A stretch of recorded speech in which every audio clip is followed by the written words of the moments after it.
Hello and welcome to our exciting and amazing session that we have today about enriching your Black Friday, Cyber Monday strategy and creating a unified pre-purchase experience.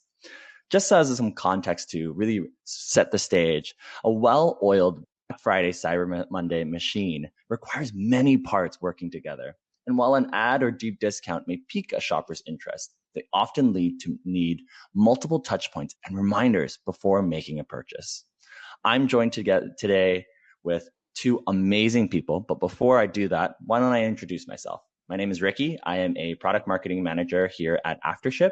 I drive a lot of our product positioning as well as our strategy, especially for successful launches and a lot of product related focus. And I'm joined today with Shuvra and Gavin. I would love for you guys to introduce yourselves as well. Sure. Thank you so much, Ricky. Pleasure to join the session today. My name is Shuvra, and I am a customer success manager here at Aftership. And essentially, I work with our merchants to make sure that they're getting all the value out of the platform as possible. And I'm super happy to join the conversation and talk about BFCM. Happy to have you. What about you, Gavin? Yeah, hey everyone. Similar to Shuvra, I am a customer success manager here at Aftership. Thanks so much for having me here today and joining us on our today's topic. Really super excited to dig into how brands can make the most out of BFCM. I know it really just seems like it's quite a few months away, but it's crazy I think how quickly these things sneak up on us. So really looking forward to exploring today's topic and great to meet everyone.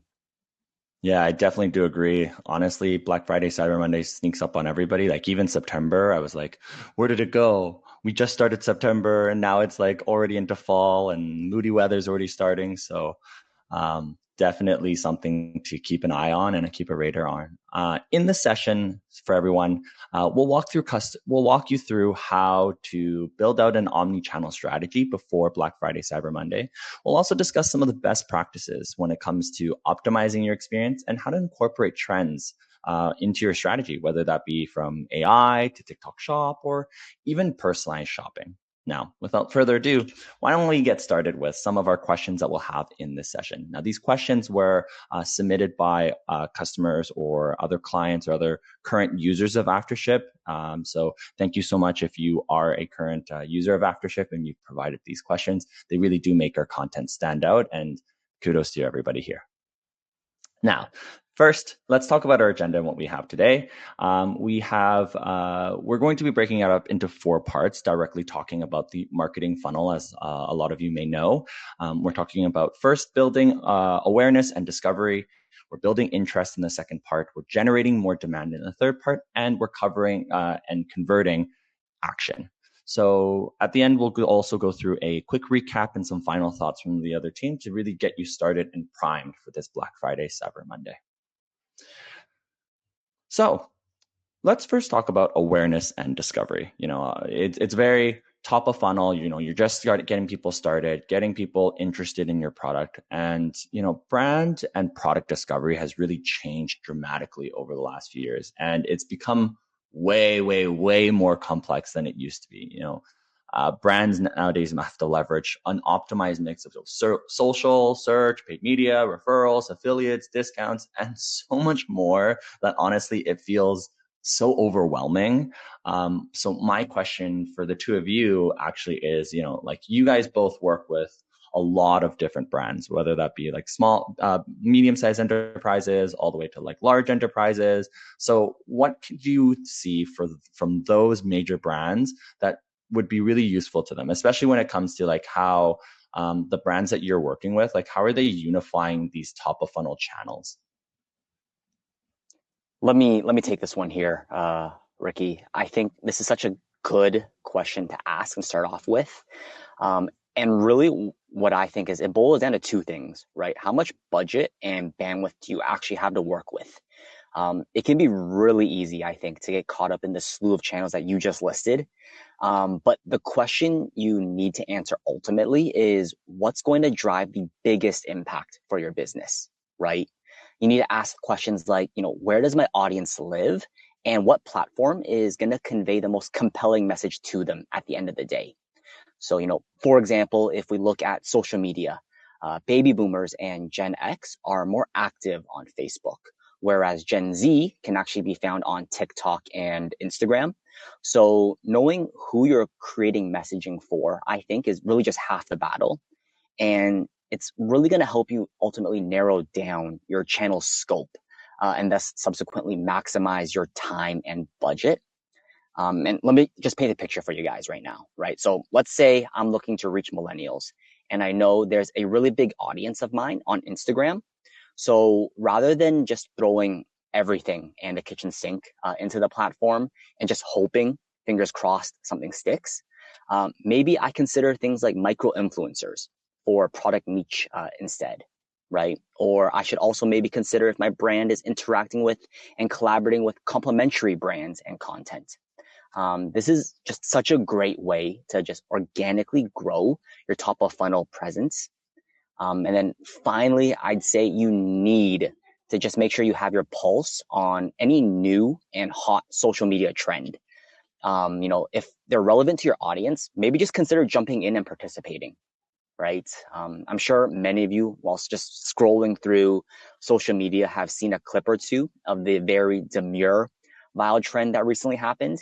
So just, knowing your audience, understanding where their attention is, and then ultimately creating relevant and, more importantly, engaging content for them is just the best way to maximize your impact during BFCM. I definitely do agree with that, Gavin, especially when it comes to trends. Like I'm very much chronically online, unfortunately. So for me, like even I saw like in the last week or two, there's been this like baby hippo from China that's called Mudang, and Mudang has been popping up everywhere. Honestly, like even brands will just post a picture of like Mudang being part of their like interacting with their product, even though Mudang is a zoo animal. So it's a very cute little thing, and it's really funny at the same time. And so, even engaging in that and having that show up on your brand means kind of like you're showing up and still staying relevant. So definitely do agree on that front. I think at this point, my next question would be, what kind of discounts or deals? Like deals and discounts are really spicy, and everyone's looking for those deals. But what would be most relevant at this stage of the funnel? Yeah, great question, Ricky. I think I can take this one. So I think at this stage of BFCM planning, like it's really important to try and think strategically about the types of discounts and deals that would resonate with both your loyal customers and also new prospects.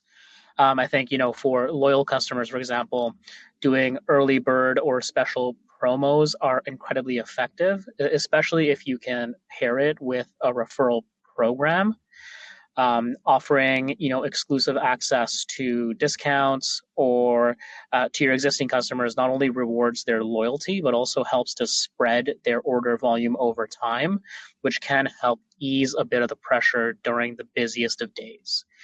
Also, like a referral program, with a referral program, these customers can also drive new traffic to your site, which further amplifies your reach without having to spend additional money on ads, right?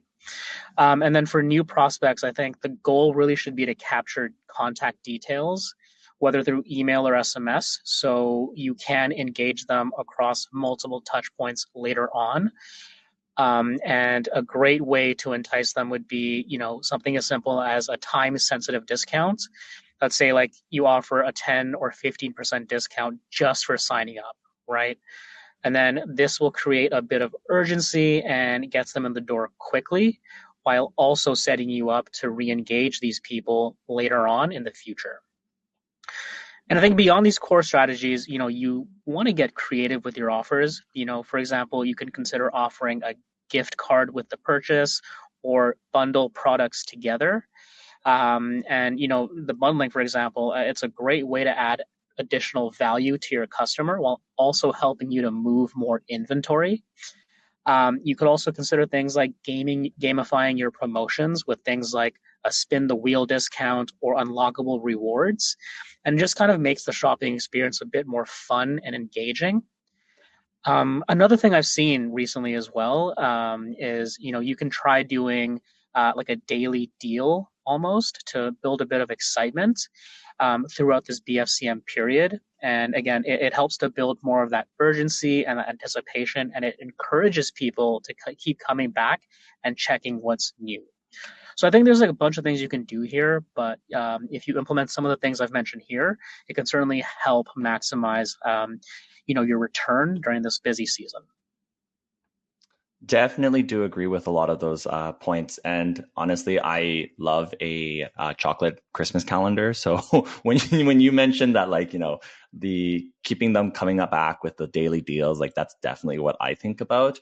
But yes, I do really want to re-echo the idea of email and SMS and ensuring that you recapture them, even if you do simple discounts, like for example, free shipping, right? Like free shipping is one that we often forget and often makes a big difference of like them coming to you or going to someone else, is having that free shipping so that they can just buy without having to worry about it, or having free returns. That's another option. And a lot of what I've seen some brands do is, usually they want you to create an account in order to do it. And sometimes creating an account is not the best thing, but what they do is they incentivize that account creation by really saying like, hey, you get free shipping, you get this, you get that. And we also, as return, get to capture you as a customer and get you to return. You can do loyalty points, you can do other things, really just to get them in the door first. And I think that's what a lot of times, like, especially our smaller brands are often overlooking, is that idea of like, capturing their information so that you can then retarget them.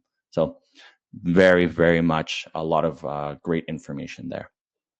Let's move on into interest. So now that we've like discovered the product, we know that, like, for example, Shuvra's shoes exist or something like that. Let's say like we want to start building some interest here. So what is the most important thing that we can do in order to help build interest during Black Friday, Cyber Monday? And sometimes it's more than just, we have a lot of discounts that Shuvra just mentioned, but sometimes it's more than that, and I think from at least from a lot of our customers that have submitted questions, what are some personalized ways to engage shoppers and build anticipation? Yeah, no, great question, Ricky. I'd say leading up to BFCM, you do need to be engaging with your customers, right? But the way you go about it has to be intelligent, right? We want to make sure that when we're engaging with customers, it's in a tailored manner, right? If we are sending out newsletters or sending out emails, we want to make sure that what we're recommending to customers is specific to their customer profile, right? I know a lot of brands currently leverage SMS and email to great effect, right? During BFCM, it's tried and true, and we don't need to go about reinventing the wheel here, right? But I think what's key here really is that what we're trying to do when we're engaging with customers leading up to Black Friday, Cyber Monday is teasing the customer almost, right? With amazing offers that your brand is planning to drop. What we want to do here is give your customers essentially the time and bandwidth to know what they should actually be interested in. That way, when the time comes, they're going to just be ready to pull the trigger once the sale starts, right? The frame of mind I want us to be in is to consider that we're actually priming the customer in advance. We want to make sure that they're ready to actually make the purchase without a second thought. As they've already been prepared for this very moment, right? Weeks in advance with our tailored product recommendation strategy. And interestingly enough, this kind of leads me to a side tangent where in the industry, what I'm actually noticing is that many brands have actually started implementing what we're calling slow Black Friday, Cyber Monday, by extending Black Friday, Cyber Monday over a longer period of time. Brands are actually able to implement much more sustainable practices. The reason brands are actually doing this is because it addresses what I think are a few very key pain points. One, obviously, when we're extending Black Friday, Cyber Monday, it reduces the impulse purchases that a customer might make, right? And more importantly, it reduces the amount of returns your brand is going to have to intake, which I really think is the most important thing, right? By giving your customers more time to consider their purchase, it's going to ultimately reduce that dreaded spike that we always see come New Year's for all of the returns coming in. Number two, I think it also minimizes the shipping costs and spreads out the order volume over a longer period of time. And this is super key because one, it reduces the burden and workload on your warehouse team.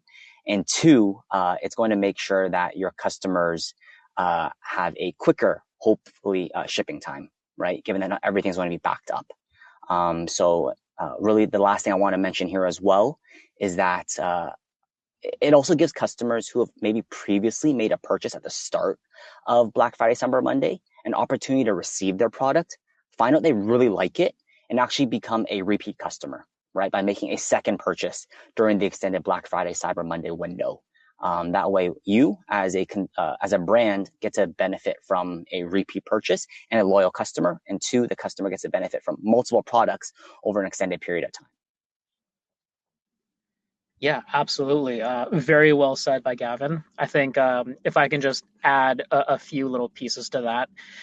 I think, not to state the obvious, but especially during this busy time, you want to make sure that you're appropriately retargeting customers who are showing strong buying intent. And I think the best mediums here are through your email and SMS. Well, they're one of the best mediums, if you will. And I think one of the more classic scenarios that's especially important at this time of year is, let's say, abandoned carts, right? You want to make sure that you have your systems in place to quickly remind them and gently nudge them towards completing the purchase. These are already people who have shown high intent. And, especially during the BFCM period, I'm sure they're getting all kinds of offers and ads from their other brands they're into, or that they're interested in, rather.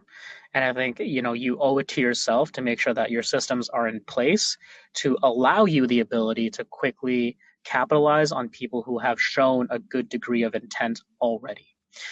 And to that point, there's already a bunch of solutions out there that can help with this. For example, at Aftership, we have personalization, which is our product upsell platform.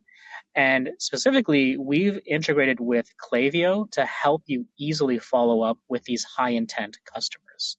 But yeah, whether you're using Aftership or another tool, I think having an optimized upsell and follow up strategy is super key to boosting sales during this period. Yeah, a lot of really great nuggets shared from both of you there. And I really want to reiterate some of those things or really dive into dive into them a little bit more deep. So starting off with that, like, the flurry rush of Black Friday, Cyber Monday, like every year, there's always like so many discounts, so many things available that I'm just like, oh, I don't know which one I want. Do I want this? Do I want that? Do I want this? Do I want that? And I think it's so overwhelming, like I mentioned earlier, that you just get so confused with what you actually want and you're impulse buying a lot of it. And a lot of times it's like Prime Day too. Prime Day, Black Friday, Cyber Monday, all these other like major discount days. You're just buying things for the sake of buying things. And Gavin, what you're mentioning about slow Black Fridays and Cyber Monday, like I've definitely seen that before. I've seen like makeup brands, skincare brands do that very often. I think The Ordinary does this as well, where they're able to spread it out and ensure that they have the proper supply and the proper inventory to help manage a lot of that, as well as just reducing a lot of that returns and being a little bit more sustainable in that regard, especially because the amount of shipment, the amount of packaging, the amount of all these other things that they really could spread out a little bit more. And, Shubra, what you were mentioning about, having, following up on people and ensuring that people are getting notified that like, hey, you left something in your cart. Is there something stopping you from that? Like I was looking at a phone case and I reached out and they like knew my phone number and knew everything because I wanted a discount at an earlier stage, as we mentioned. And I think having that additional like feedback to say like, hey, don't leave this in your cart. Here's an extra 10%, or hey, don't forget your cart, do XYZ. And I think that's what really converted me at the end of the day to buying that phone case. And to be honest, it's quite a cute one, if I do say so myself. Let's talk about demand as our next stage. Our shoppers are getting further into the journey, they really turn to others at this stage to really make sure that they are not just making a good purchase, but the best one. In my experience, I often use like YouTube. I love YouTube, grew up on YouTube kind of thing. I still turn to YouTube all the time. Like I often travel a lot, and I use a lot of travel YouTubers, like for example, Pack Hacker or other ones as well, just to figure out what they carry on a day to day or what they would recommend as like a travel backpack or travel tips or travel gear. So my question for the two of you is, TikTok and Instagram and YouTube play such a vital role in building trust. A lot of people just go straight to TikTok to search for things instead of using Google nowadays. How should brands really capitalize on this idea of like social commerce? Yeah, for sure. I think I can take this one, at least initially. So I think, again, without stating the obvious, platforms like TikTok, Instagram, and YouTube are super essential for building trust in this modern era of social commerce. That's really what it is. Like it's like pretty much the modern state of e-commerce. It's all based upon, or a lot of it is based upon your presence within the social sphere. And so, with tools like these, with platforms like these, they already have their algorithms that can help handle a bit of the targeting and the content personalization.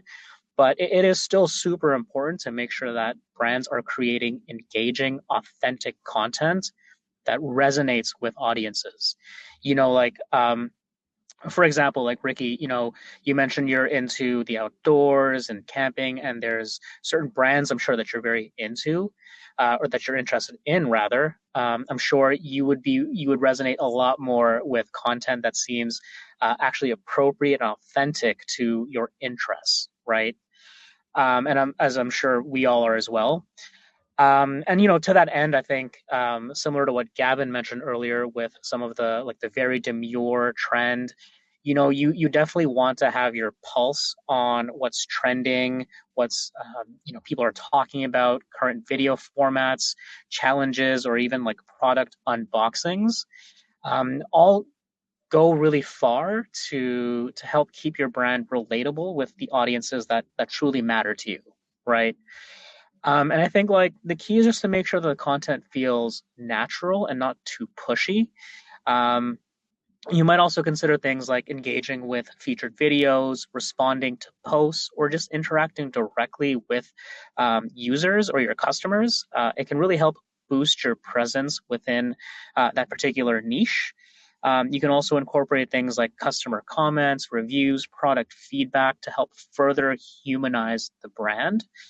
And again, it just shows that you value the opinion of your shoppers, and it also helps to build a sense of community around your products. Yeah, and if I could chime in as well, I mean, everything Shuvra said is absolutely correct. I do think it's worth noting as well, though, that another area that's often what I think overlooked, but perhaps just as equally important when it comes to building your social presence, is your online store itself, right? It actually needs to remain compliant to each platform specific guidelines. And ultimately, this can be just super time consuming and a manual process. So let's take TikTok, right? The TikTok shop as an example. TikTok shop has particular requirements when it comes to inventory management, and breaking them can actually result in a store suspension, ultimately just ruining all of your BFCM preparation that you've done up to that point. So it's really critical here that you do your due diligence leading up to peak season, especially on newer platforms like TikTok Shop. Just otherwise, you might find yourself in a sticky situation where you actually can't sell anything, which is really what we want to avoid here. And this is where products like Aftership Feed really come into the picture to help minimize the risk and simplify order management with just essentially real-time product info sync between your TikTok shop and your e-commerce site like Shopify. because really the ultimate goal here is to give you back the time and mental capacity, I think, to focus on just growing your audience and maximizing sales during peak season, rather than dealing with the headaches that come with regulation and compliance, just so you can make the most out of your time during BFCM. Yeah, I think, excuse me, I think a lot of people don't realize that like with TikTok Shop, or with any of these other social commerce platforms, is that they're essentially their own shop. They're their own store, they're their own platform. And while you've done an amazing job, and I have no doubt that all of the people listening or watching this webinar have really spent the time to create and build out their own experience and their own store, it's a whole different playing field when you throw in like TikTok Shop or whichever platform you're working with. It really takes so much time to really reintegrate all of your orders, re-add everything, ensuring the inventory is synced across everything, especially if you're, like, for example, just primarily using Shopify. It's quite a few hurdles that you have to jump through. And honestly, if something makes it easier, why not, right? On the topic of what, we were talking earlier about creating content that is both engaging and feeling natural. I definitely do understand that. I also am a sucker for, like, for example, IKEA. IKEA's branding, at least in Canada, I can't say the same for the rest of the world. I would assume that they're the same, but IKEA often does comments on a lot of trends. Like, for example, they love their blue IKEA bag. Sometimes they'll dress themselves up and maybe mock themselves up as if they went to the Met Gala, for example. Or they've also done very different video formats where they show you exactly how to build out a space, a very small space, perfect for like a student or perfect for somebody who's at the first apartment. And it really shows like the humanizing aspect of it, of like, you just moved out or you're just on your own for the first time. Let's go to IKEA. Let's make that process a little bit easier. Let's make you feel like you're at home quicker. And it starts with a journey to IKEA. And I feel like that really does, like, is so powerful in terms of the content that you want to create, because then you're funneling people to your products, that you see them and you're like, oh, I want to buy that from IKEA. And I do this all the time, right? And so like it really does feel very natural, and it feels like very effective content, at least for me. Great. Thank you guys for that. Now, we have gotten to the final stage, which is, ensuring that customers are, they're now ready to finally make a purchase. They've gone to that bottom layer. We want to make sure that they actually cross the finish line, which is a lot of times like what we forget. We've gone to this stage, but we've spent all of our time in the top three stages of the funnel.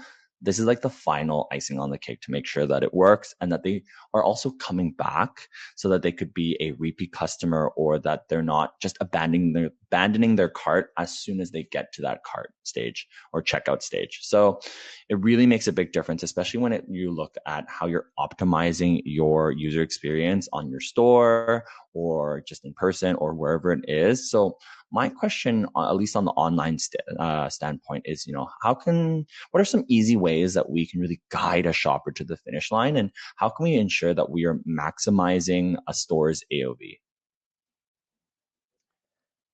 Yeah, I mean, absolutely, Ricky. At this stage, you as the marketer or sales channel manager, you've done your research, you've created the content, you've driven anticipation, and now finally, customers are shopping on your site and are ready to make that final leap of faith and complete the purchase, right? At this stage, I think it's super important that you want to remove as many barriers as possible when it just comes to completing that buying journey, right? I know, Ricky, you alluded to this a little bit earlier, right, in the conversation, where things like forced account creation before a customer can complete their order can actually just result in an abandoned cart, right? So, what I'd maybe suggest during this time period, during BFCM, is maybe offer guest checkout, right? I think it really can make the difference between completing a sale and not, right? I think another really key point that's going to help you differentiate yourself from the crowd, right, is offering a estimated delivery date on the product page or checkout screen, right? Consumers have just become conditioned to seeing an EDD and using it as a decision trigger, right? When it comes to making a purchase. We've all grown spoiled and accustomed to buying things on Amazon. And when we see Prime next day or same day delivery, it really helps encourage us to make that leap of faith and just pull the trigger, right? Make that purchase knowing that we're going to get that sale. And I think especially during the holiday season when customers are buying gifts, maybe for Christmas or the holidays, knowing when they can expect the package is going to be huge. So, just what all that to say is provide your audience with additional info that not only lets them know when they can expect their product, but also gives them the confidence they need in order to purchase from your brand when maybe a competitor in the space isn't actually providing EDD, estimated delivery date, in which case you put yourself at a distinct advantage. Yeah, for sure. I think just to add to that, Gavin, for me, I would say like just even taking like a step back, like of course that checkout process or that final stage is ultra important. But I think like just the general ethos that it should be approached is trying to really offer highly personalized experiences and recommendations throughout all of the touch points with your brand so that when they finally get to that last stage, it's not even a question. Like they've been primed, they're into it, and they're ready to actually make the purchase. So I think, really focusing on showcasing relevant recommendations early in the shopping journey, from the home page to the collection pages to the cart and checkout and beyond. There's so many opportunities to make really curated experiences, which again, we know for certain resonates quite well with customers. And like even if I think about my own personal shopping habits, there's a Montreal-based retailer, direct-to-consumer retailer called Essence. They do like menswear, women's wear, all kinds of like funky clothes, and I genuinely like shopping on their site. They understand my preferences thoroughly, from shoes to shirt sizes, favorite colors, brands, you name it. Whenever I go to the site, I'm like offered so many perfectly tailored options to my tastes that I just end up buying more from their site than I probably should. And all that to say, like the use of predictive analytics for upselling and cross-selling is so immensely powerful in helping to identify the most appropriate product to recommend to your customer at the most optimal time. And I think like, yeah, that's my main point with this is, by making relevant offers that add real value to your customers' purchase experience, brands can really increase AOV or work to maximize it rather, while also demonstrating that they truly do understand the profile, the needs, and the interests of the customers who like their brand. Yeah, I think what you were touching on really hits home with a product like aftership personalization. You're able to use AI a little bit. I know AI is this new shiny little term that everyone's been using, but it really does use machine learning and AI to really recommend the best products, whether that be, like you said, complementary products or best fit, or customers also bought. I think that's helping a lot of people discover new products. Like I think for you, for example, on Essence, right? Like when you're looking at and buying things from that retailer, you're looking at, like, hey, someone bought this previously, but like I want to look like them, I want to be like them, or I want to dress in a similar way. What do I need in order to complete this outfit? And I think those really play a really big part. And I think that for the other thing too, that I do want to resurface, at least at this stage, is, like, I think the both of you were also mentioning that, if somebody abandons their cart, it's not the end of the world. Yeah, do you lose out on a sale? Yes, but isn't it also another opportunity to nurture this customer to come back to your store at a later time?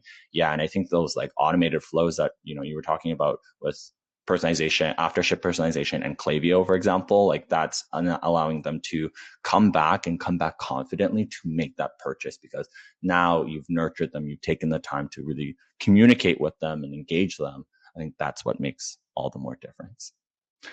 Great. Though that is my last question. I do really appreciate the two of you, but I do have one final smaller question, which is, do you have any last tips or any other last recommendations that you guys would offer at this point for any of our customers? It can be from things that you've seen in the market or things that you find interesting, anything else that you would like to share at this time.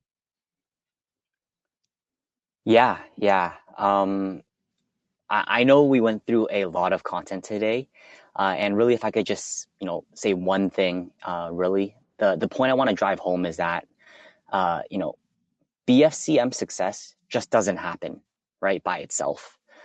Preparation really is key here, and you need to figure out a system and process that frees up your bandwidth, right, and allows your company to essentially just stand out from the millions of other brands out there, all vying and fighting for consumer attention, right? So what I'd say is, try to find a trusted partner who can be that relief valve for you. That way you can actually focus on driving that top of funnel traffic and ultimately generating that revenue for your business. So I'd really encourage you all to reach out to your CSM at Aftership and take advantage of the insights, that we have. And obviously, if you don't have a direct point of contact here at Aftership, just feel free to reach out to me either via email or LinkedIn, and I'd be more than happy to hop on a call and conversation with you. Amazing, love that. Shiva, anything on your side? Yeah, I mean, I think Gavin, like you stated it quite well, but there was one thing that you mentioned that really stood out to me, was the idea of consumer attention, right?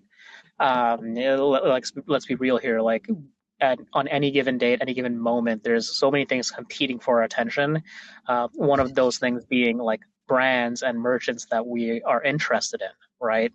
And especially during this time, I think if I could boil it down to like three like buckets, number one, get personalized, right?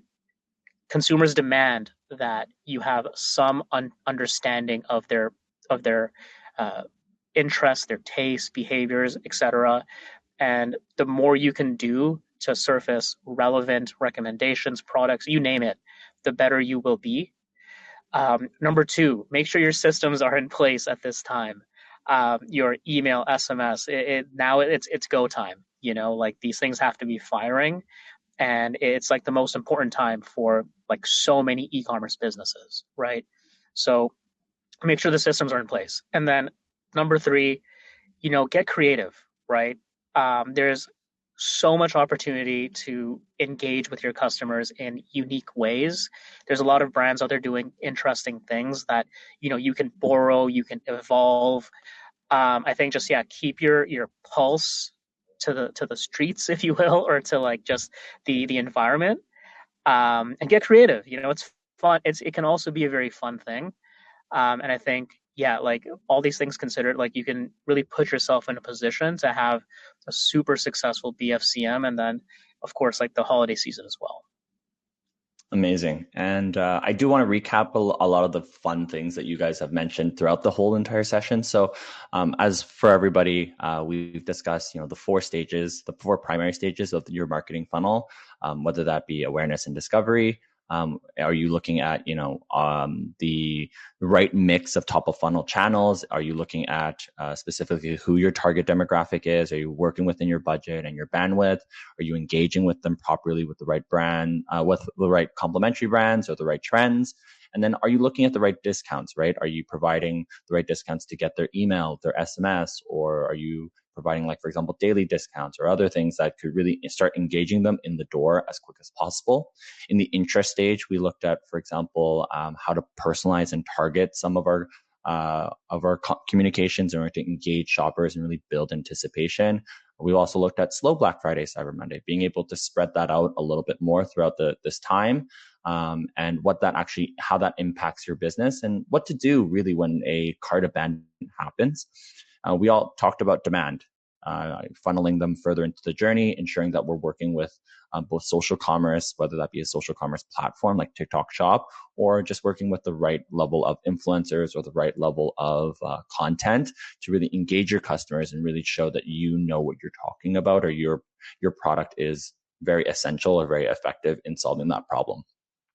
We also looked at, building trust, whether that be on these social platforms, being able to directly connect your products, directly update your inventory and pricing if you need to with products like AfterShip Feed. And then lastly, in the action stage, we looked at, how do we get customers to that final stage or to cross that finish line? Is it from, guest checkout or ensuring that, you're providing opportunities for them to get the latest information, whether that be delivery dates, or is it a perfect time to upsell with complementary products that maybe they'll feel more connected and be more engaged and integrated into your product ecosystem? I think that's a really great opportunity. And, again, if they do abandon, it's not the end of the world. It's just another opportunity for you to engage them. That is our session today. I do want to thank our two speakers today for joining on to me, Gavin and Shuvra. You two have been absolutely amazing and such a wonderful pair to really dive into a lot of these amazing things here. And honestly, that's everything that I have. We have a lot of great additional content for Black Friday, Cyber Monday this holiday season. So be sure to check it out. We'll drop all the links where you can find them, and be sure to check out every little aspect because there's so much more that you can learn in order to optimize your Black Friday, Cyber Monday. We'll see you guys next time.